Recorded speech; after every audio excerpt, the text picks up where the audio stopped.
Welcome to Parvati அம்மாச்சி சமையல். இன்றைக்கி நம்ம பார்க்க போகிற ரெசிபி டீ போடுற நேரத்துலேயே நம்ம உடனடியாக டக்குன்னு 10 நிமிஷத்தில் பக்கோடா செஞ்சிடலாம். வீட்டில் இருக்கிற பொருட்கள் வச்சு செய்யக்கூடிய பக்கோடா ரெசிபி. வாங்க வீடியோக்குள்ளே போவோம். இந்த பக்கோடா ரெசிபி எப்படி செய்கிறதுன்னு பார்ப்போம். இதுக்கு முதல்ல 4 துண்டு ப்ரெட் எடுத்திருக்கேன், 4 ஸ்லைஸு. அதை சின்ன சின்ன பீசஸை பிச்சு போட்டுக்கோங்க.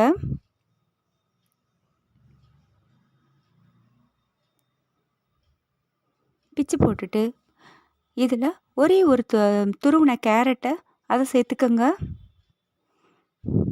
ஒரு வெங்காயம் பொடி பொடியாக நறுக்குனது அதை சேர்த்துக்கோங்க. ஒரே ஒரு பச்சை மிளகாய் அதை சேர்த்துக்கோங்க. கொஞ்சோண்டு மல்லி இலை, கருவேப்பிலை இலைகளை சேர்த்துக்கோங்க.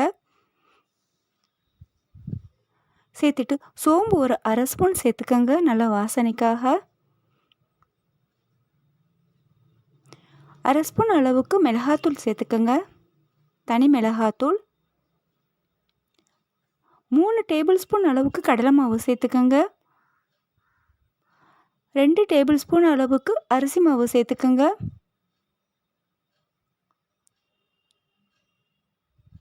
இஞ்சி பூண்டு ஒரு அரை ஸ்பூன் அளவுக்கு சேர்த்துக்கோங்க, நல்ல வாசனையாக இருக்கும் இஞ்சி பூண்டு சேர்க்கும் பொழுது.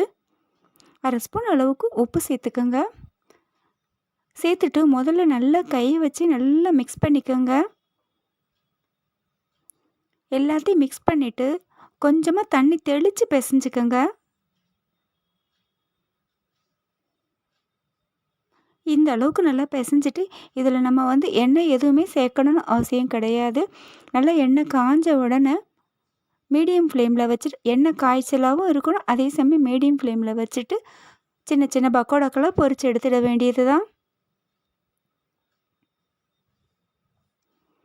ஏன்னா அதிக அளவு எண்ணெய் காய்ச்சல்னா ப்ரெட்டு நம்ம சேர்த்துருக்கிறதுனால கரிஞ்சு போயிடும். இது 4 ப்ரெட்டுக்கு கரெக்டாக இருக்கும். வெளியில் நல்லா கிறிஸ்பினஸ்ஸாக, உள்ளே நல்லா சாஃப்டாக ரொம்ப நல்லாயிருக்கும், கரகரன்னு ரொம்ப நல்லாயிருக்கும்.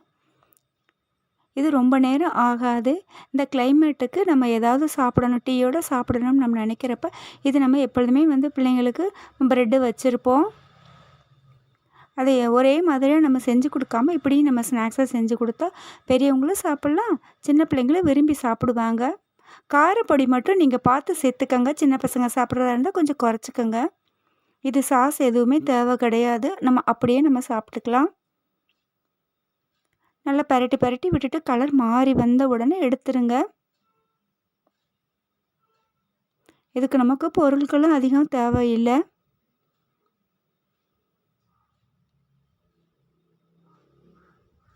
இது நான் கேரட் சேர்த்துருக்கேன். உங்களுக்கு வேறு காய்கறி, முட்டைக்கோசு, வேறு என்ன காய்கறி உங்களுக்கு பிடிக்குதோ அந்த காய் கூட நீங்கள் துருவி சேர்த்துக்கலாம். இந்த அளவுக்கு கலர் மாறி கோல்டன் ப்ரௌன் வந்த உடனே எடுத்துருங்க.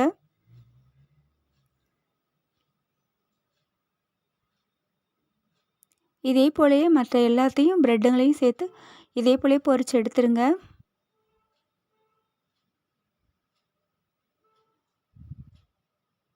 அருமையான ப்ரெட் பக்கோடா தயாராகிடுச்சு. கண்டிப்பாக வீட்டில் ட்ரை பண்ணி பாருங்கள். இந்த வீடியோ உங்களுக்கு பிடிச்சிருக்குன்னா லைக் பண்ணுங்கள், ஷேர் பண்ணுங்கள், சப்ஸ்கிரைப் பண்ணுங்கள். மறக்காமல் பெல் ஐக்கானை கிளிக் பண்ணுங்கள். தேங்க்யூ.